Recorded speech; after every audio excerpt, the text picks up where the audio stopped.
Hi, this is Nick Veach from one of my, what's this thing called again? History for Haters? Some crazy name like that. Anyway, that's what we're going with tentatively for the moment. Anyway, today, let's see, what are we going to talk about? We're going to talk about how the Opium War was not a dispute over opium, but instead one of, about international diplomacy. The easiest way, again, to counter this argument is simply to say that there was a war fought 2 years prior to the Opium War, which is called the Pastry War. The Pastry War was fought between France and Mexico, and does anybody really believe that anybody, put their hand over their heart and cried out to an audience, "I regret that I have but one life to lose for my nation's pastries"? Any takers? Yes, no, probably not, right? So nobody died for pastries.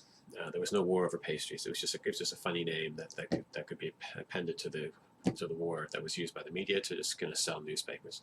The Opium War is kind of similar. The name basically it is stuck because it's easy to remember. It's picturesque and it sounds kind of evil and devious and blah blah blah. And you're punching up against the oppressor and all the rest of that stuff. So it's stuck, but it really has nothing to do. Not nothing.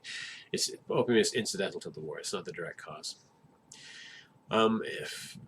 Interestingly, if you want, one of the arguments you could make, you could say, if you want to go for kind of the shock treatment, which I kind of like going for, you could say actually the 1839 to 1842 war between Britain and China was actually a war of independence for Britain, very similar to the war of independence that was fought between America and England in 1776. That must sound completely batshit crazy.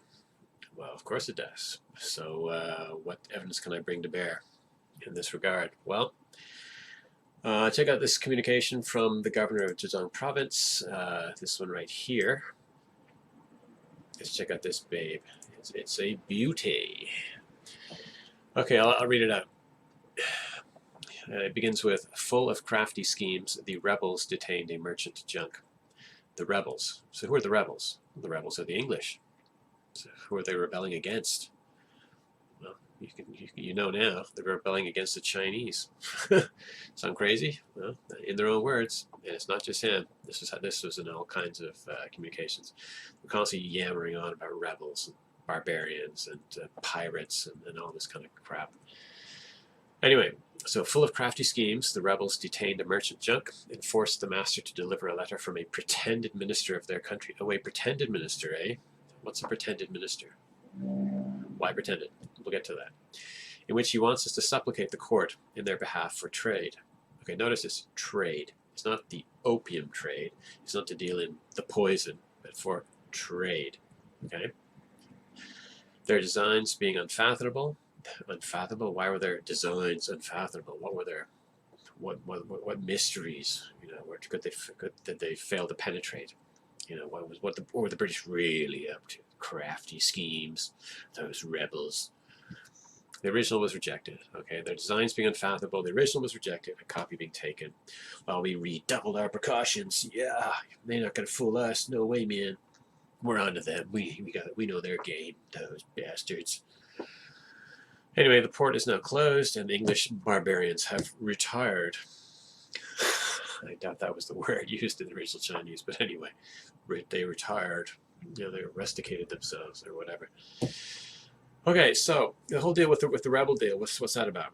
Basically, the emperor saw himself as being the center of the universe. He was a demigod. He was basically not the arbiter. He was the matchmaker. I'm thinking of Chinese, the Meijie. He was an intermediary between heaven and earth. So, oh, my shoulder. Heard it yesterday. So, if, for example, in China, all the temples would have temple gods, and the temple gods, whenever they were accredited with preventing a flood or bringing rains to parched land or whatever else, they were awarded not by the local people, but by the emperor, because all the temple gods worked for the emperor. Believe it or not, the emperor was up here, was my shoulder, and the temple gods were down here.